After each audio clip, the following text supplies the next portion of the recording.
something is wrong with Formula One. The fact that we're still here, that's why he's swearing at the camera. That's why he's throwing a few F-bombs around. F1 seems to be the only sport where losing teams can't wait to flush a huge budget down the rabbit hole and play second fiddle to the big teams literally every season. It's like one can't get enough of being bullied by the big guys. But is that really what it is? Is there something else, or even several things, that keep teams like Haas and Williams coming back season after season? Cash. You might be thinking, nah, they're losing, not gaining. But you don't work in management, do you?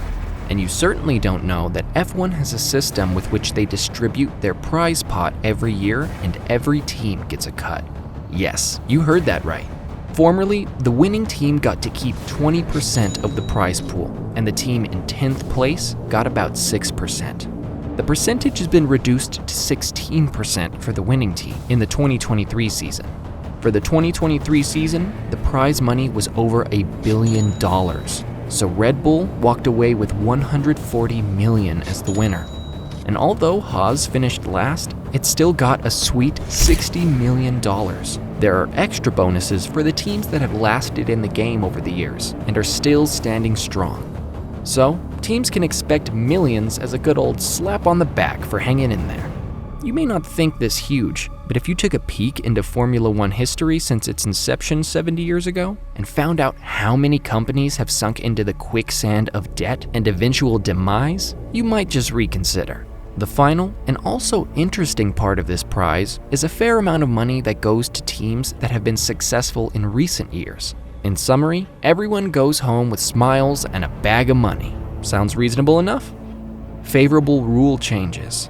Things may not start well for any team in Formula One, but we can always trust the rules to turn the wheel of fortune now and then. This was exactly what happened with Brawn GP and the loophole it found with the rear diffuser design.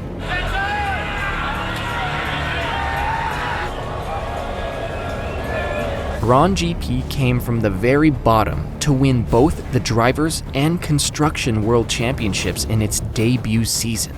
Ross Brown would later tell the story of how they were not expecting to do anything spectacular except to get through the season unscathed and prevent the racing company from dying. Dreadful start for Rubens Barrichello. There's all sorts of mayhem at the first corner, but Jensen Button is away. He had purchased it from the original owners, Honda, who wanted to sell it at all costs. It was a period of financial strains in Formula One particularly, and most companies were just throwing in the towel. Braun managed to pull some meetings and got the company to sell it to him for a £1 joke. This is exactly where the team was at the very beginning, but it moved from here to winning dual championships in one season, all thanks to the FIA approval of the rear diffuser design that helped Bhutan win the season's first two races in Australia and Malaysia. With the rule change coming in 2026, who knows? We could be expecting another fairy tale win. Reselling.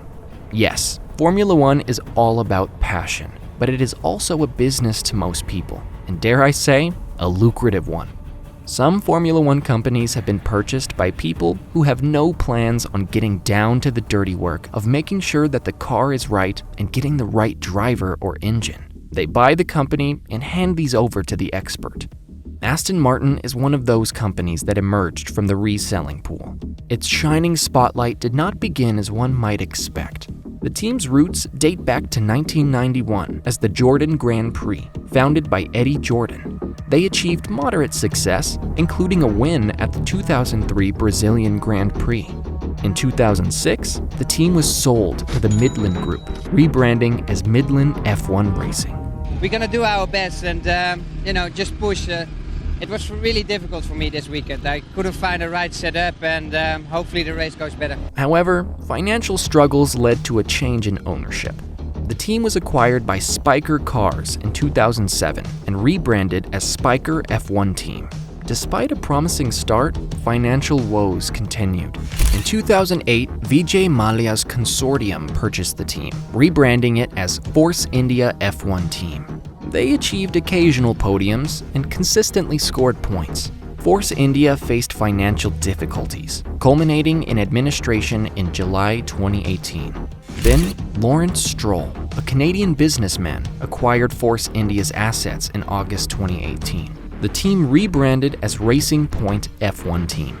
In 2021, Racing Point transformed into Aston Martin F1 Team, with Stroll's consortium partnering with Aston Martin's parent company. Aston Martin is just one good example of a reselling success story, and there are several others. So, if reselling is your reason for sticking with it, we say you are not alone.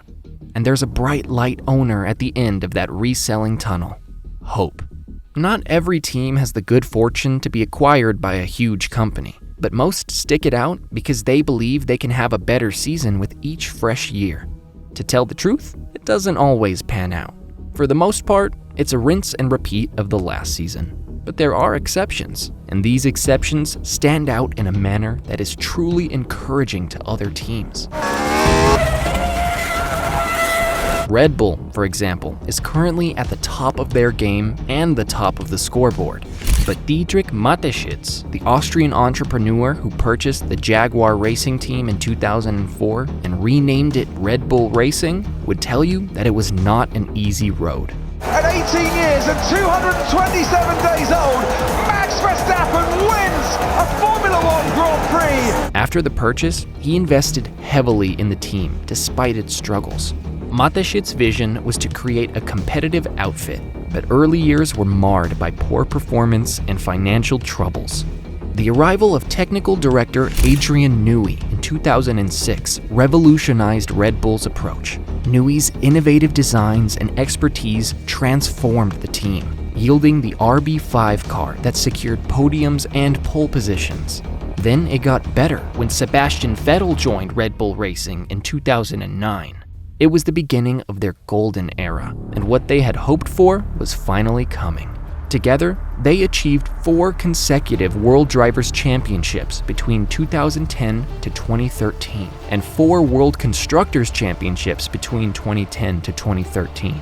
Red Bull still faced significant challenges in the hybrid engine era of 2014 to 2020, struggling with Renault engine reliability and performance. Then they brought in Max Verstappen, and the ball started rolling again. Max Verstappen joined Red Bull Racing in 2016. In 2022 and 2023, the Red Bull won the World Drivers' Championship. But we only get to talk about their successes because they decided to stick it out when things got tough. Here comes Max Verstappen. The crowd are cheering like crazy underneath us.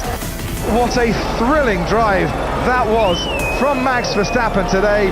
Sponsorships. It doesn't matter how badly you're doing on the tracks. It does matter, but the point is, you can be assured of some shiny logos on the body of your car, whether you're in first place or the bottom of the rung. It's almost unbelievable, but take a moment to think of it. What matters to most companies is that they get to be seen. Of course, they want to be seen with the winner, but hey, in a matter of speaking, any team in the F1 is a top team. It's all about perspective. These companies pay huge amounts for the team to market their brand, and whether you believe it or not, it works in the favor of both parties. Haas F1 team, one of the worst performing F1 teams, secured an impressive sponsorship portfolio for the 2023 season, boasting 12 partnerships that collectively drive the team's financial performance. From MoneyGram, the digital payments giant that signed on as the team's title sponsor, to Haas Automation, their founding patron. Even luxury fashion house Palm Angels, helmet manufacturer Schuberth, and pioneering digital marketplace OpenSea each makes up the quintet of top-tier sponsors. Williams Racing, with its terrible performance, secured a healthy sponsorship portfolio for the 2023 season, featuring several prominent brands. Duracell, the global battery brand, serves as the team's title sponsor, while Rocket, a global telecommunications company, and Lavazza, the renowned Italian coffee brand, are also main sponsors. The company also partnered with Pirelli as their tire supplier, alongside Acronis for cybersecurity and data protection, Bremont for luxury watches, Crew Clothing for fashion, PWR for cooling systems, Renatus for advanced materials, Sofina for Japanese electronics, and Unilever for multinational consumer goods. In terms of financial backing, Williams Racing relies on private investments from the team's owners and sponsorship revenue. According to the 2022 financial reports, the team generated $115.9 million in total revenue, with $63.4 million coming from sponsorship deals. So, you see, doing badly is all about perspective.